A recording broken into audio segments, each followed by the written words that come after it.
Now, our first story, a fire that tore through the second-hand traders market at Mokula number 2 on Friday morning. As far as the Ghana National Fire Service is concerned, is one of the fiercest firemen have had to battle. But for the scores of traders whose wares were consumed, it represents a major setback in their lives. At about 4:30 a.m. Friday morning, people living around the market heard the first explosion. I didn't blast the wall. Market in the was a bam war no who I say I didn't blast it. A blast course and two skies in the bars on so BBS you are. The tenants alone here, we are about 10. We were able to pull one or two things. But when we were about doing it, the lights too went off, making it difficult for us. The fire service responded at 5:16 a.m., but controlling the blaze was more difficult than first imagined. You are in danger. You are really in danger. Please go back. There are combustible materials in the market, used clothing, and worst of all, cylinders with gas inside. It's there for you to see. When they got here, they realized that the half of the market was already engulfed. So they penetrated into the market. However, they were trapped because of the type of materials that were used to construct those things. They were all highly flammable materials. And looking at the time of the fire, the wind was also aiding. So quickly the fire trapped them, and then they have to retreat. Water ran out of the tenders, leaving the fire to gather momentum, almost breaching a wall between the market and an STC station. Currently, around this vicinity, there is no water, so the hydrants are dry. So they have to go as far as 37 Military Hospital to replenish. Every Friday, water does not pass through any hydrants in the Greater Accra region here. Water company have made us to know that. Is there any contingency measures you put in place? That is why we always fill our tender. We always have our tankers available. We were able to, have an assistance from other agencies, depending on the intensity of the fire. You can have all those tankers assisting you, but definitely you need to go and replenish, because until the fire is extinguished, you need more water. Firefighters had their work cut out. Protecting this filling station became priority. The fire service took almost 2 hours to control the blaze. Our cameras captured some officials throwing sachet water at the blaze, but the fire service was quick to disclaim these persons. It's not true that the firemen will throw sachet water into the fire, because we have been advising the public that it is wrong for them to use sachet water in fighting fire because of the material, the rubbers from part of the materials, that flammable materials that could also burn. This is said to be the second fire in this market in a year, and most traders seem to take the disaster with stoicism. However, some were visibly distraught.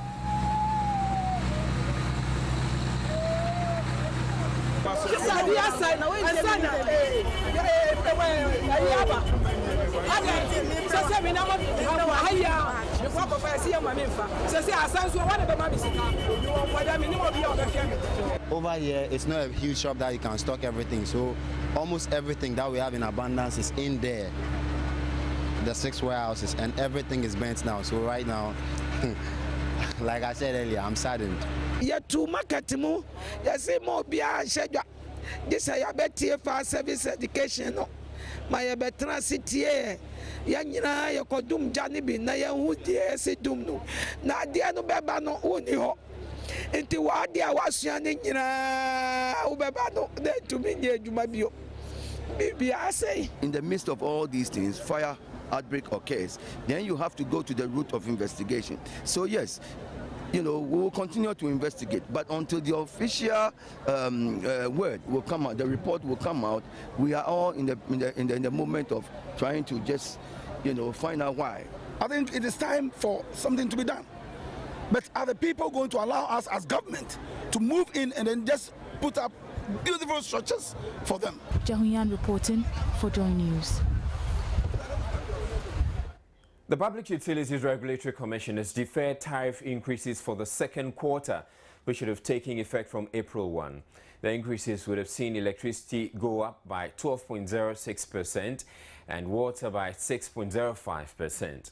The Commission says the new tariffs, which were arrived at at a stakeholders meeting on Thursday will take effect after a careful monitoring of the current supply challenges.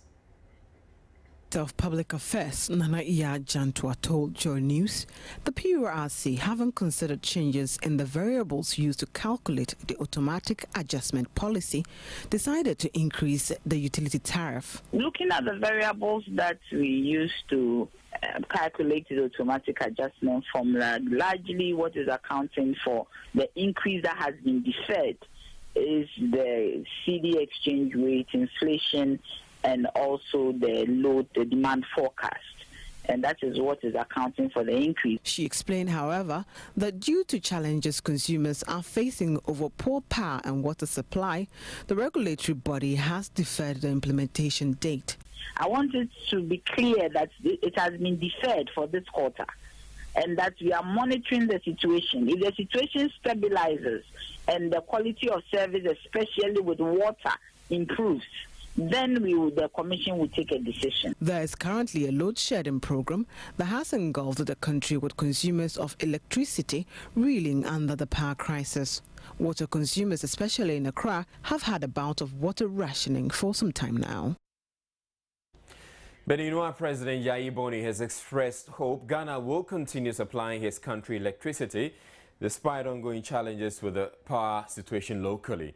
This was part of discussions between President Yayi Boni and President Mahama at the Jubilee Lounge of the Kotka International Airport when he made a quick stopover Thursday.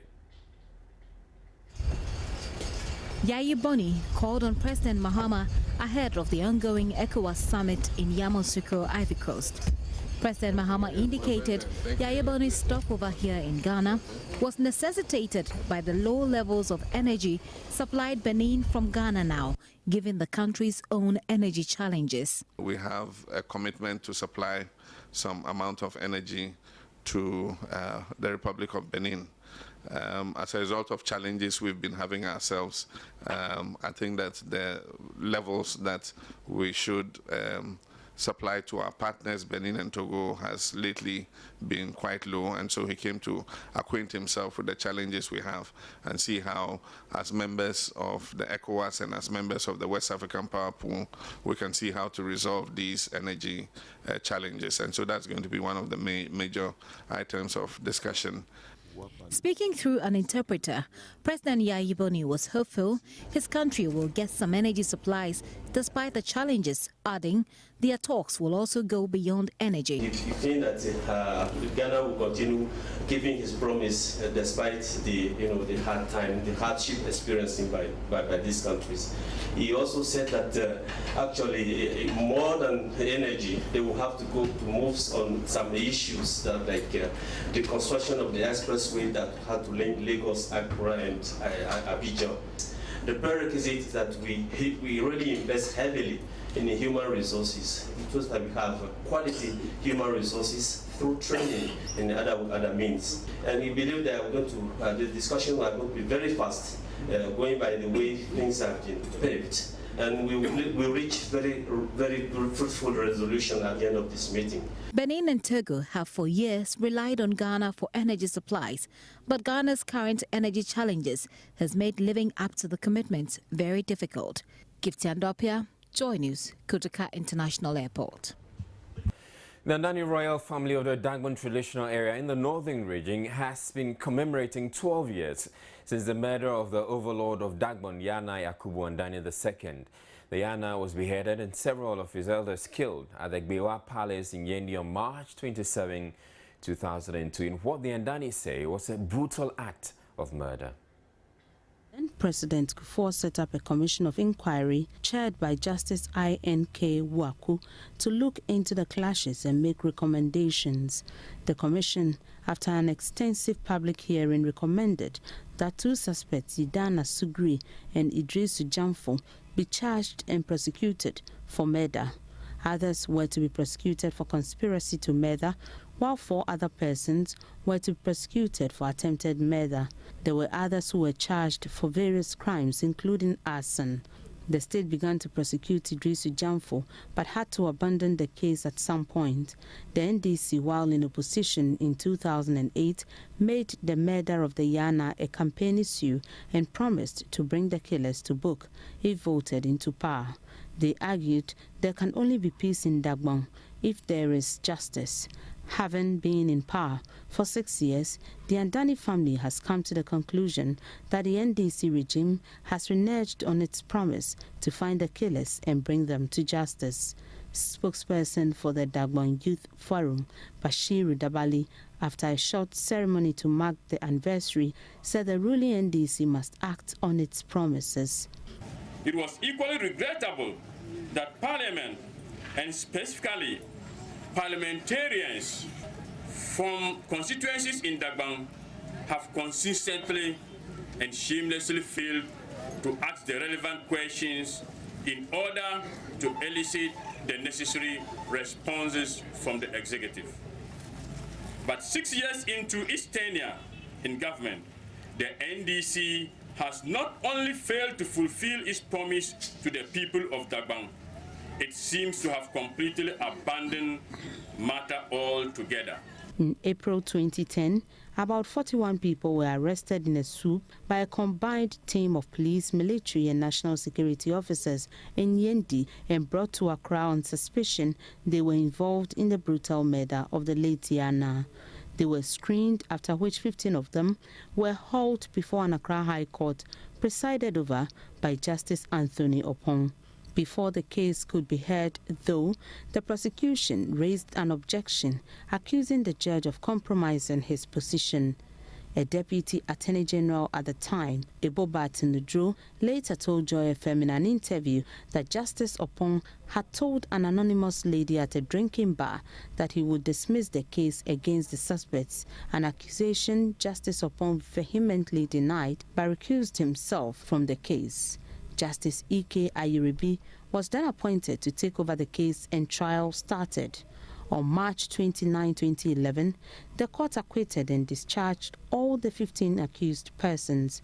Since then, there has not been any comment from government on what is being done to bring closure to the Dagbon killings. Bashir Dabali also said they are not impressed by the government's seeming lack of interest in prosecuting the case. It was clear to us that the prosecution had no interest in securing a conviction in the matter. In fact, the entire process of prosecution had been set up to ensure that it failed, and it did. We also have taken note of the story silence over the years of the government of the NDC and a section of the Dagbon Traditional Authority on the matter relating to the murder of Yana Yakubu Andani II. We take this opportunity to remind all those concerned that in the end, we the people of Dagbon will remember not the noise of our adversaries, but the silence of our friends. It just may therefore mean that the Andanis may end up commemorating another anniversary next year with justice very much an illusion. Members of the National Association of Graduate Teachers in the Upper East region have issued a month's ultimatum to the Ghana Education Service, the Ministry of Education, the Fair Wages and Salaries Commission, as well as government to pay all salary arrears due them and address some other issues related to the conditions of service, else they will, quote, show their might. Upper East correspondent Albert Sori sent in this report from Bolgatanga.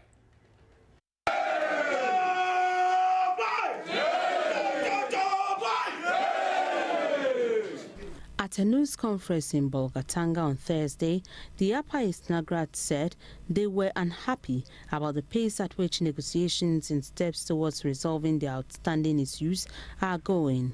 According to them, certain decisions and policies taken by government are inimical to the teacher. Chairman of the Upper East Regional Nagrat, Michael Ayuraboya Akambibe, addressed the press conference. Teacher trainees allowance cancelled.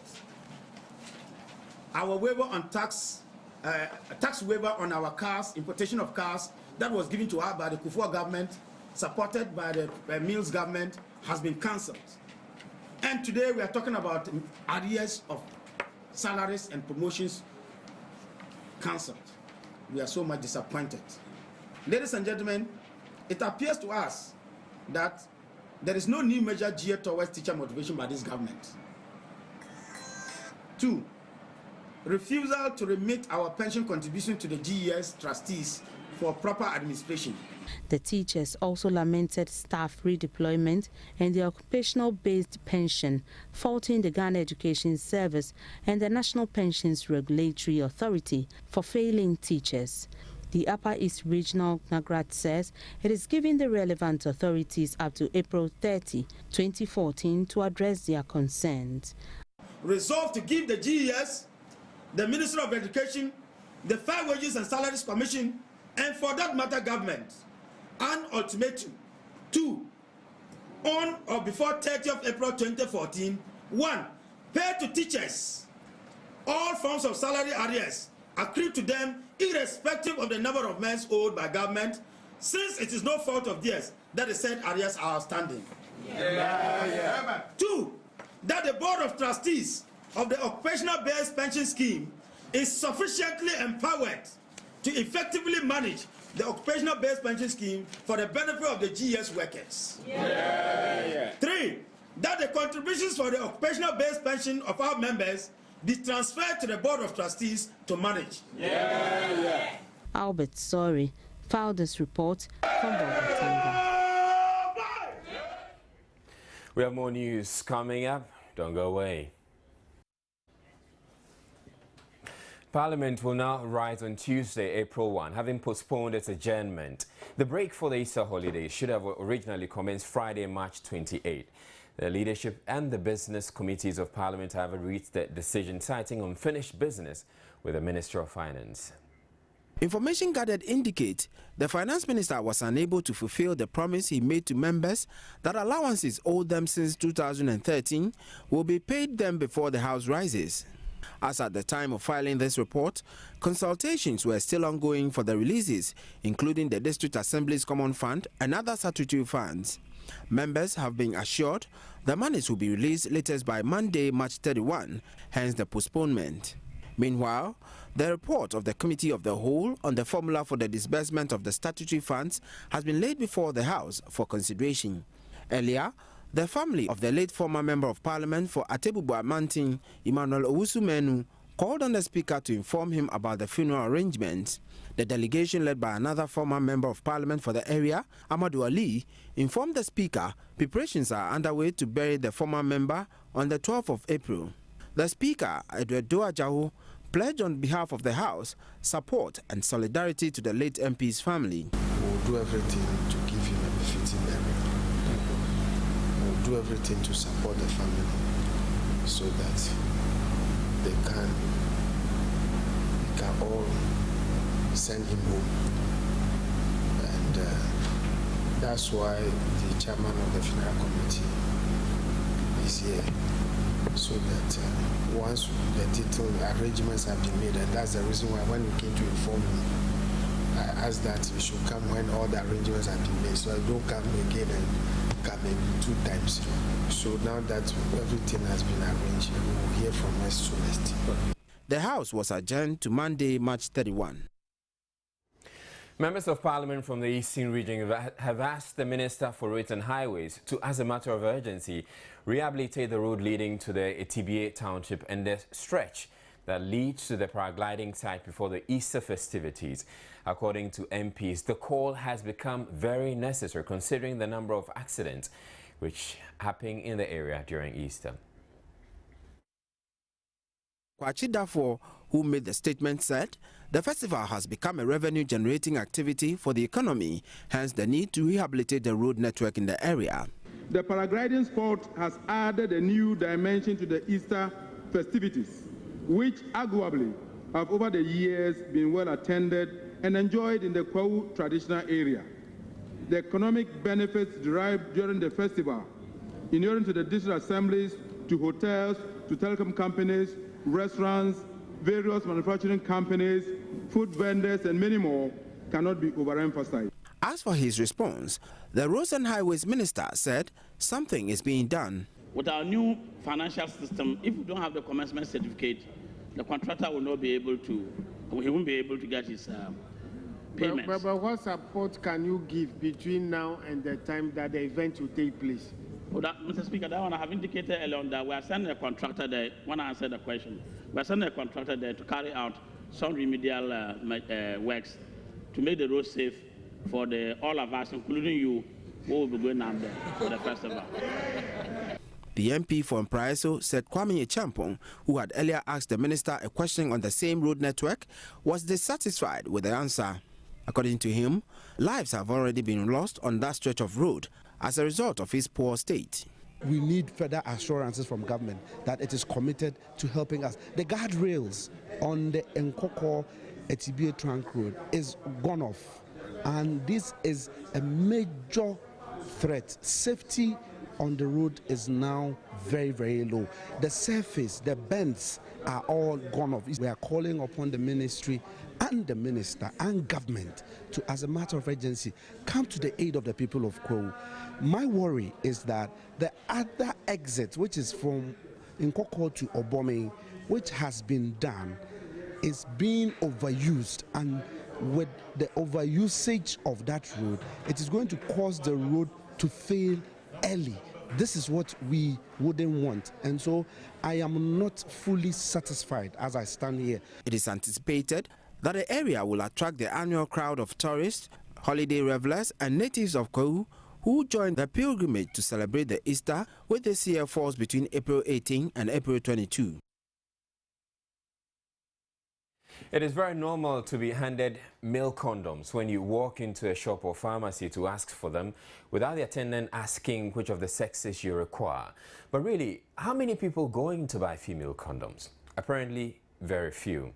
Statistics from the Ghana Health Service, for instance, indicates that of the 23 million condoms or CDs or rubbers that were distributed in 2013, only 226,000, just about 1%, were female condoms. Joynews' reproductive health correspondent, Adelaide Arthur, has been exploring why female condoms aren't as popular as their male counterparts. I would first start off with some education, since most sexually active persons don't really know about female condoms. A thin, soft, loose-fitting sheath with a flexible ring at each end, unlike the masculine ones, which have just one ring. One end is closed, while the other end, which sits at the entrance of the vagina, is opened to allow penetration. While there can be extreme pleasure in having sex without condoms, or as some would like to put it, going raw, you can't always be sure that it's safe, and the consequences can be quite distressing. Talk of unwanted pregnancies, STDs, or even HIV, just for a few minutes of pleasure.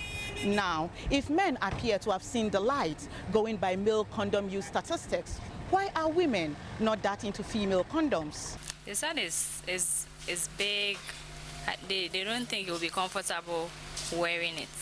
So they prefer the men wearing the condoms than they putting on the female condoms. They started doing the adverts on radio. So we just talked a few just to know how it will go. But I realized they were not buying. You have to convince them. Those who come in ask for the male condoms because it looks like it's a male-dominated thing. So, and it's the men who control the issue. If he says he doesn't want you to use condom, there's nothing you can do about it, you know.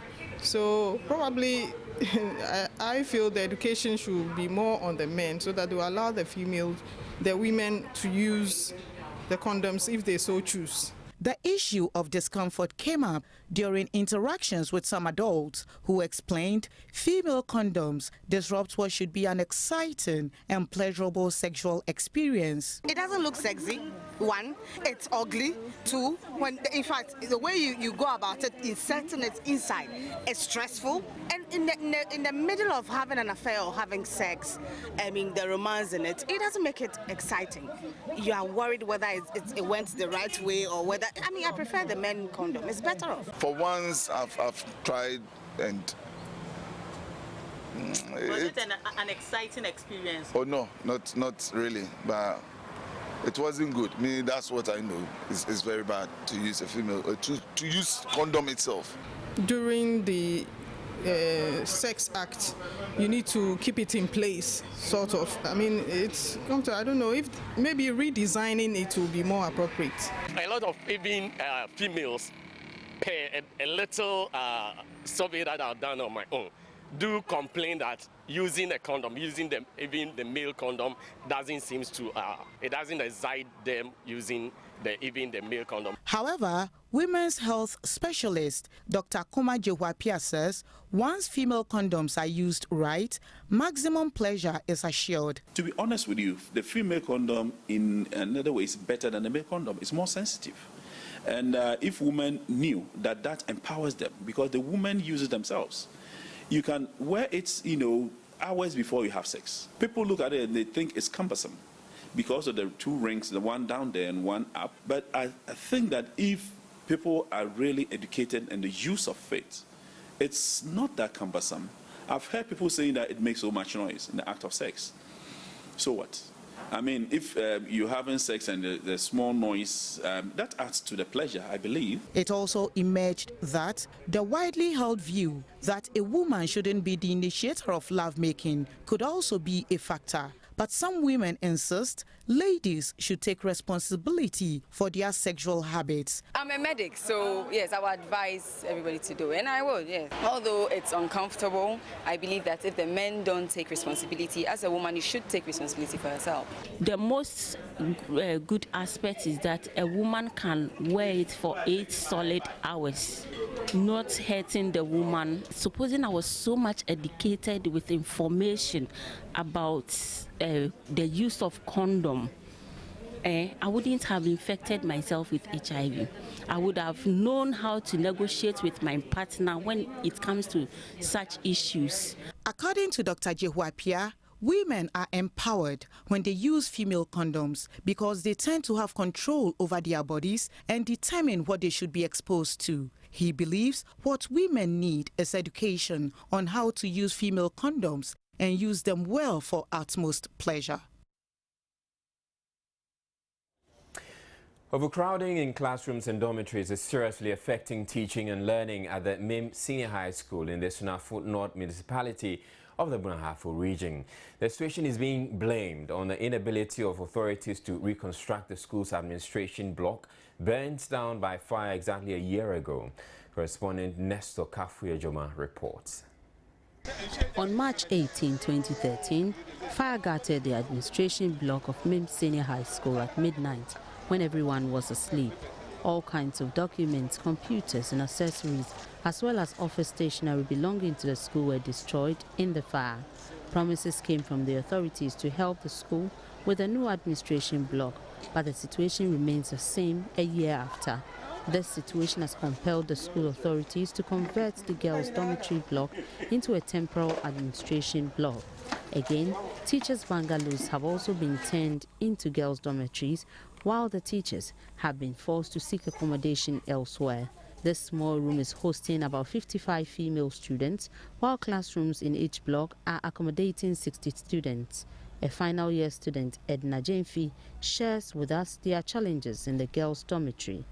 We're having so many problems in this dormitory, looking at our population in this room, and the beds is not sufficient. So during the night, we find it very difficult to sleep, and there's too much heat too in this room.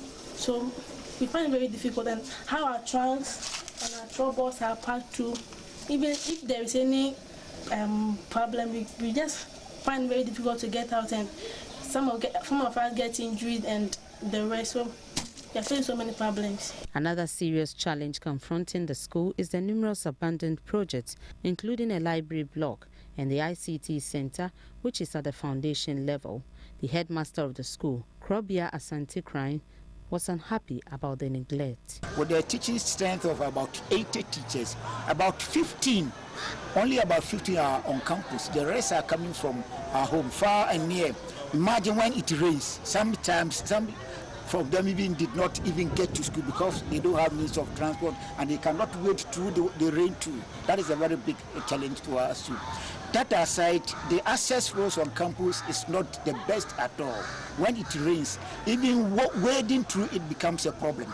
He appealed for assistance to solve the school's problem. Also been given the nod that the municipal assembly will come in to assist us. About 2 weeks ago, the MC himself was around to give that promise, and we are sure that Atani Delali, he and his outfit will come in and assist us. When contacted, the planning officer for the Esunafo North Municipal Assembly, Alfred Lumo, noted that all the necessary arrangements have been made to reconstruct the administration block with 8 officers and a conference hall shortly. So far, we've completed the procurement process, and in a month's time, the contractor will be taken to sites for the work to begin. It's expected to be completed in 8 months. By the close of this year, the building should be ready for occupation. Nesta Kafriajome's report from MIM in the Bunafo region. President Mahama has been elected chairman of ECOWAS for the next year. The election was done at the ongoing 44th ordinary session of the ECOWAS Authority of Heads of State and Government in Yamoussoukro, Ivory Coast. He takes over from President Alassane Ouattara of Ivory Coast. President Mahama is scheduled to give his acceptance speech at the closing session of the summit tomorrow. Meanwhile, the heads of state have postponed the announcement of their decision on the economic partnership agreement. They had earlier indicated that the decision was going to be communicated tomorrow. President of the ECOWAS Commission, Kadre Desire Ouedraogo, has commended the European Union for its flexibility on the matter. Seth Kwame Boateng, who is at the meeting with President Mahama, reports a number of the country representatives from the sub-region appear to be in favor of the agreement. He, however, says they have now decided to meet again in 2 months to state their position. Up next, we bring you business news. Stay tuned. Time now for some business reports with me, Abigail Adumakwinchi. And Fitch is talking again. Credit rating agency Fitch has lowered to negative from stable Ghana's debt outlook, explaining the government's policy credibility is at risk from its inability to control its ballooning budget deficits for the past 2 years. The fiscal deficit last year expanded to 10.8% of GDP from an estimate of 10.2% in November, as tax revenue declined and spending on wages increased. The gap had ballooned actually to 12.1% of GDP before the 2012 elections, well beyond government's 9% target. Fitch said in a statement Friday that policy credibility has been significantly weakened following 2 years of double-digit and larger than expected budget deficits. Fitch maintained Ghana's credit rating at B, 5 steps below investment grade, after cutting it by 1 level in October. Fitch said it forecasts a budget deficit of 9.3% this year and 8.2% in 2015, and projected inflation to average 15% in 2014.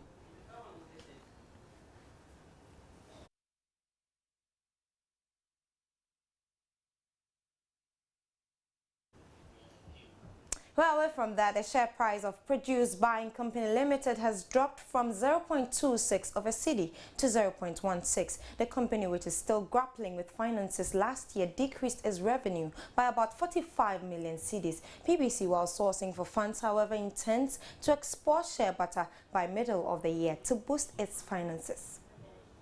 At the 13th annual general meeting with shareholders, officials of the Producing Buying Company Limited indicated the company recorded a net loss of about 8.8 million cedis in 2013 against a profit of 10 million cedis the previous year. The loss, they explained, was as a result of the decrease in national cocoa output from 879,240 tons to 835,466 tons, reducing purchases of the company. But PBC Limited's most pressing challenge remains the excessive borrowing, leading to a situation where 50% of the company's earnings are used to service finance costs. In as much as operationally, we believe we are doing commendably well.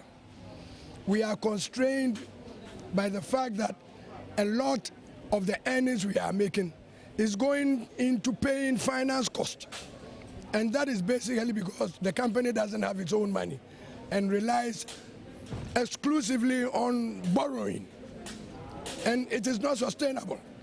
So we are asking that all necessary arrangements should be made to provide some means of resourcing the company so that we will limit the element of borrowing. We are now going to source some money which is a lot cheaper. So that will address the liquidity problems that the company has. But in the final analysis, we need to strengthen the balance sheet. So that one will still have to raise the equity through the rights issue. The negative growth on the balance sheet notwithstanding, PBC is looking at improving its operations and embarking on projects including the export of shea butter. We are already in the shea business, buying shea. But because there is difficulty in selling the raw nuts, that's why we decided that it would be better to add value, process the shea nuts before we export, and that will give us even better money. The factory is starting operation right away. So we're hoping that by middle of this year, we should have had our first, export earnings coming over. Meanwhile, PBC Limited intends to borrow $30 million from Agence Française de Développement (AFD) to finance the construction of new sheds and depots and rehabilitate the existing dilapidated ones. Abigail Adumakwinchi, Joynews, Accra. Well, to some international business, and BlackBerry has reported a net loss of $5.9 billion for its latest financial year. In the 3 months to 1st March, the troubled smartphone maker recorded a smaller than expected loss of $423 million. This compared with a loss of $4.4 billion in the previous quarter.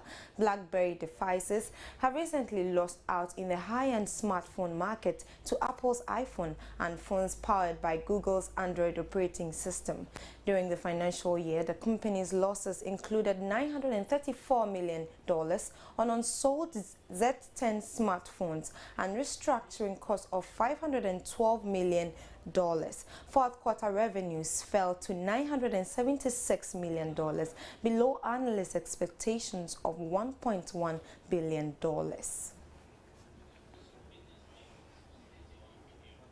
Not too good news for BlackBerry, but that'll be all for business. My name is Abigail Adumakwinchi. Sports comes up shortly.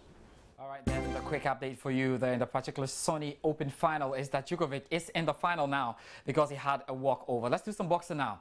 And the build-up to the much-anticipated Bukum Banko Ayite Powers grudge bout has moved notches up after the nation's Prophet One, Reverend Ebenezer Dakwa, requested to join Bukum Banko's camp.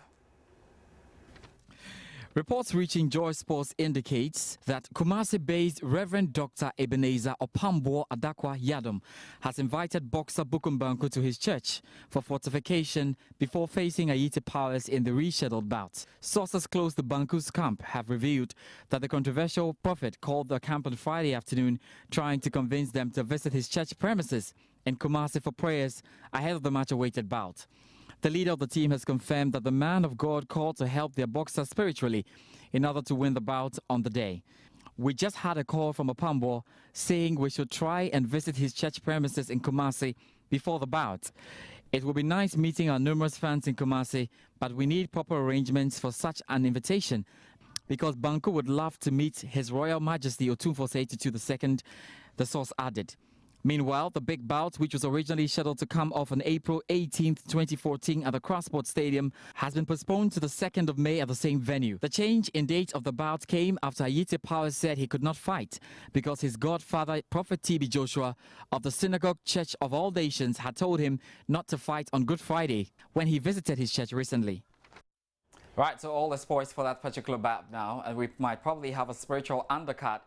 TB Joshua up against the nation's Prophet One. That'll be all for sports tonight. My name is George Adi Jr. Israel join us with some more. Have a good night.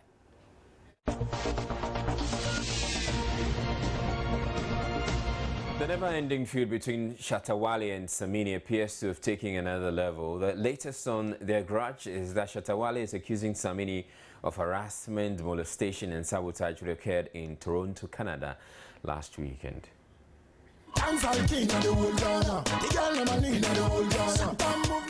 The self-acclaimed dancehall king, Shatta Wale is pointing an accusing finger at his music rival, Mobo Award-winning dancehall artist Samini. His complaint is that Samini is behind the attack on him, which happened in Toronto, Canada. Reports reaching showbiz indicates that Shatta Wale, who is soon arriving from Canada, has been attacked by some unknown persons. The artist had been in Canada, Toronto for a series of shows. According to PeaceFMOnline.com, the manager of Shatta Wale, Bulldog, says he has no doubt that Samini, who was nowhere near Canada at the time of the incident, was responsible for the attack. Bulldog says right after the unfortunate incident at the hotel in Canada, Samini updated his Twitter page and wrote, "Toronto is my turf. Just in case you didn't know. High-grade family to the world. Achi Sa. LOL. The question is, could Samini actually go as far as to be responsible for Shatta Wale's attack? Or as usual, somehow someone else is behind it?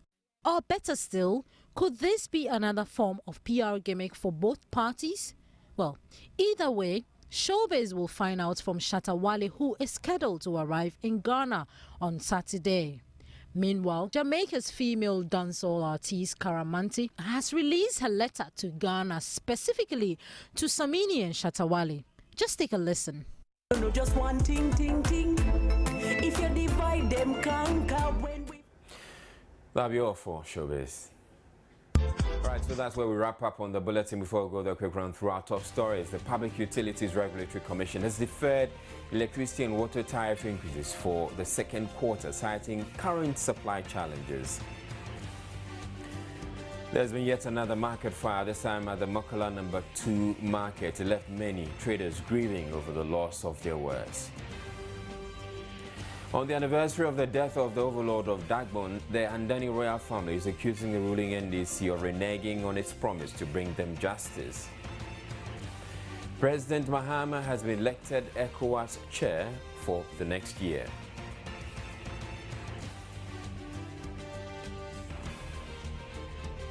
And it turns out that there's very low patronage of female condoms. That'll be all for the bulletin. My name is Israel. Have a good evening and a great weekend.